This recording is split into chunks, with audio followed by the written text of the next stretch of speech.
Allah Azza wa Jalla tak menghendaki anak muda itu murtad walau sudah masuk perangkap.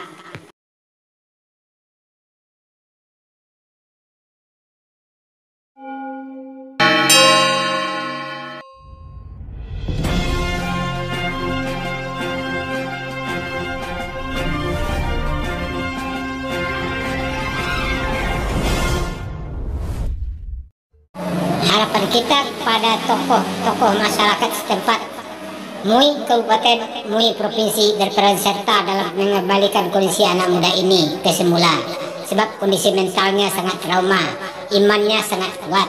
Tapi akibat cuci otak paksa membuat kemampuan otaknya belum cukup kuat menerima itu semua. Itu terlihat jelas saat dia bercerita dengan kita. Tak begitu lama ceritanya akan mengarah ke soal Tuhan. Lalu beberapa saat kemudian otaknya mulai blank.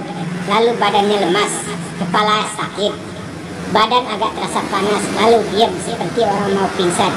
Tak lama dia kembali seperti biasa secara pelan-pelan. Satu lagi harapan kita pada pihak MUI setempat, andai dia pulih nanti, latihlah dia jadi motivator khusus dalam bidang ini. Di sekolah-sekolah dasar atau kampung-kampung, mudah-mudahan banyak hal yang akan berubah. Sekurang-kurangnya untuk para orang tua yang masih punya anak balita. Bismillahirrahmanirrahim. Dengan nama Allah yang Maha Pengasih, Maha Penyayang. Allahu waliyul ladzina amanu yukhrijuhum minadh dhulumati ilan nur.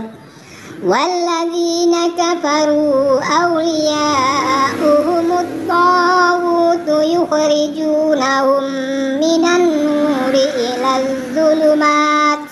Ulaika ashabun nari hum fiha khalidun. Allah pelindung orang-orang yang beriman. Dia mengeluarkan mereka dari kegelapan kepada cahaya iman.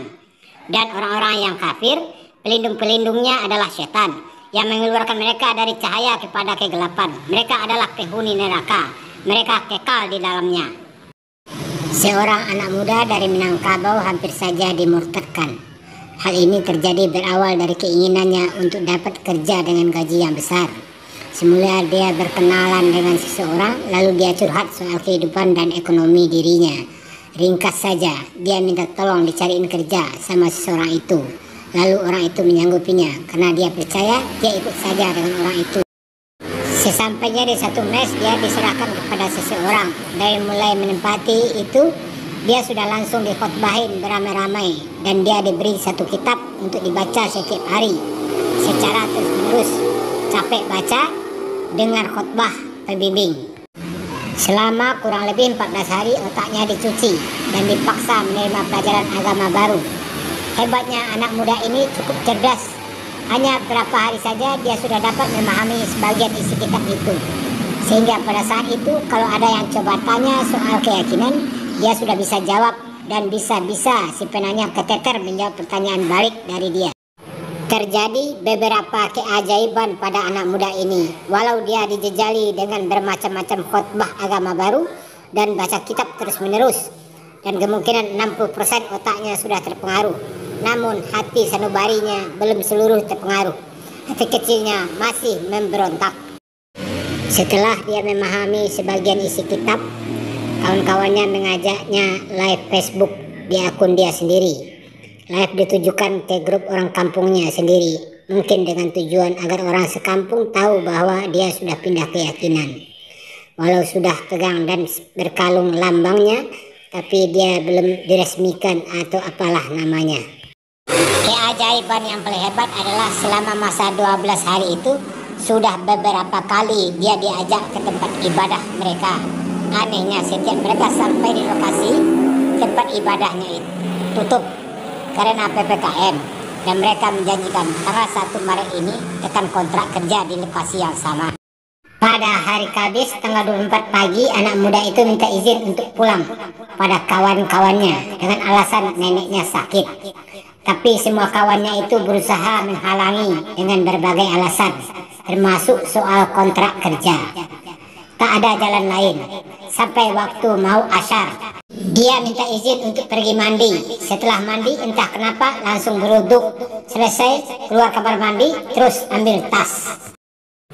Tas disandang lalu keluar. Ketemu kawannya tadi. Dia mohon izin, tapi kawannya tak lagi banyak bicara.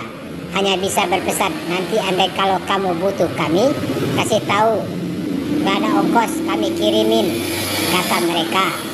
Anehnya selama menunggu Grab tak ada yang ngajak dia bicara, semua biasa saja. Dengan Grab Car dia menuju alamat orang sekampung dengan dia. Tapi karena macet dia sampai di alamat sehabis maghrib.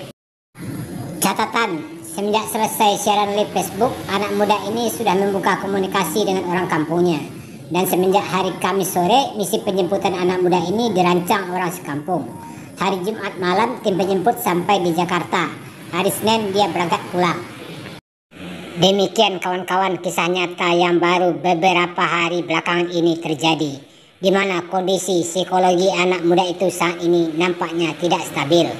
Saat-saat tertentu dia lemas seperti orang mau pingsan. Kalau Allah Subhanahu wa Ta'ala tidak berkehendak, maka segala sesuatu itu tidak akan terjadi. Masihkah kita meragukan? Allah Maha Besar, Allah Maha Mengetahui, Allah Maha Bijaksana. Like, subscribe, comment, and share.